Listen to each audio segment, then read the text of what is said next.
I've no clue how my haircut started to look. Like, I'm a K-pop singer. But just so you understand, I was thinking for a while whether you should make this video at all. Because on one side, you want to stay sort of motivational and cheer people to chase their dreams and chase their goals. But on the other side, startups was my life since like 15, and there are just too many things that are going on right now that I want to say a few words about. I swear to God, this is the worst haircut I've had. And my biggest concern was whether to keep this video sort of easygoing and just say, hey, you can do startups and whatever, just be careful, or to just say, do not ever get into startups. And I thought, like, whatever, just don't ever get into startupping. Startups used to be fun and they made some sense a few years ago, but the key thing that happened right now is the AI and just thousands and thousands of people wasting lots and lots of cash on vibe coding, thinking it is a startup or thinking we can build anything. And it sort of changed the game, not in a good way, because more and more people can get into the thing, and even more and more people are just wasting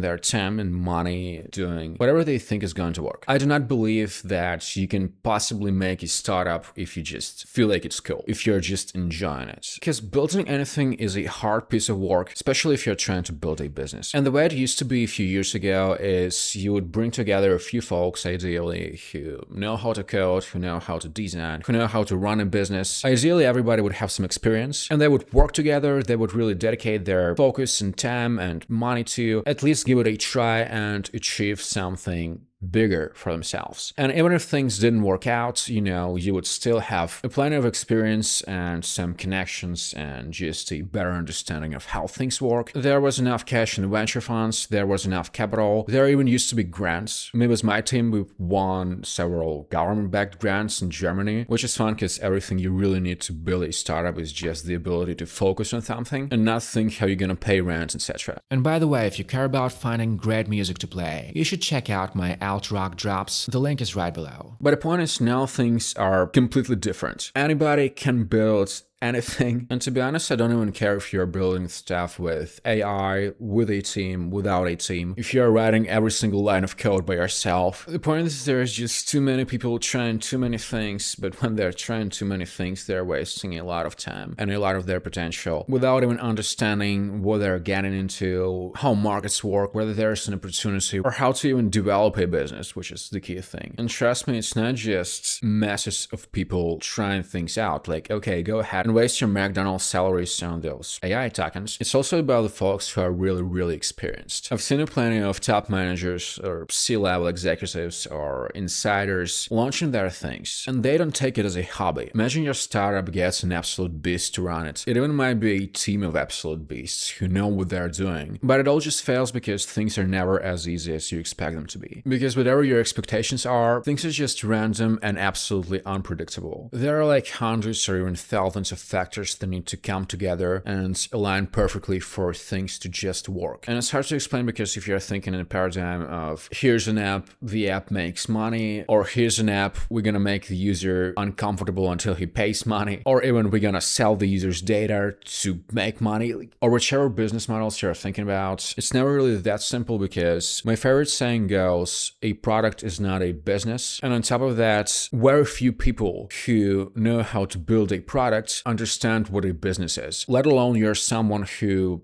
both understands the product and the business perfectly. It looks like I'm cosplaying Anton Chigurh. When I was working on someone's startups and not on my own, the entire time I was like, we've got zero chance for the failure because these guys know what they're doing perfectly, they're dedicated, they're working 24/7. What's more, sometimes there was a plenty of capital. Like, you can burn through millions before you even need to hit the point it starts making some revenue. And almost all the time it simply fails because the timing is wrong, or the team gets unmotivated, or the market changes, or the priorities are set wrong. There's like a thousand of small things that can just make everything go the wrong way. And the only time things did work out, which were primarily my own startups that I ran with some friends, was mostly because the timing was right first. There might be a new market appearing, or there's a sudden cash pump into some industry, and because you would never force taking over the market, you would mostly just naturally develop it from the point zero. Like, you could have a few connections or a little project that did not seem anything extraordinary, and then just step by step you would naturally develop develop things, like let them evolve, which also mitigates risk, by the way. I cannot remember a single time somebody would just take a random idea out of nowhere and go make a product or a business with it. The worst thing is when people just experiment and sort of merge products or try to, I don't know, make Tinder for dogs, which was one of the ideas we've never tested, by the way, but I think it already exists. The point is you're simply risking too much. And by the way, the hardest thing to manage is marketing. There are just too many people building something real hard for a while, and then they've no clue how to hit the market. They have like absolutely no clue how to actually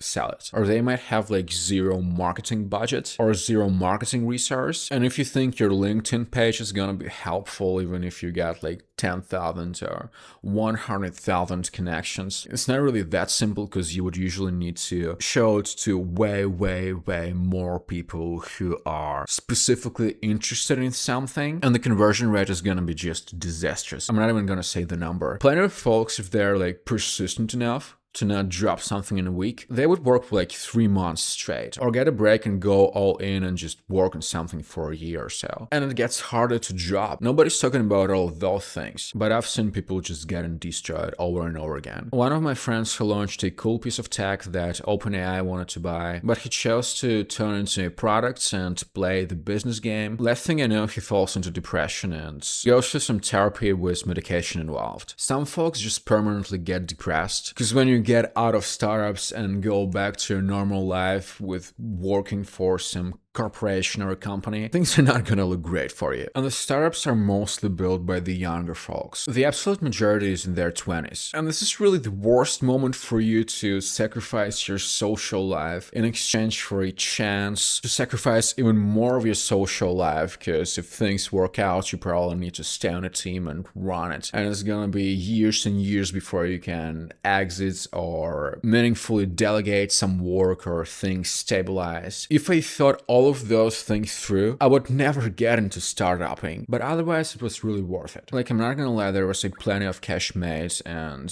it just feels really fun, especially when something works out and you can say, hey, like, I was that cool guy, like that was me, or we tried something really hard and it worked, or we've outcompeted somebody. So I would absolutely discourage you from getting into this stuff. But if you think it's really worth it and you're that kind of a guy, then just be careful and be ready to take all the risks.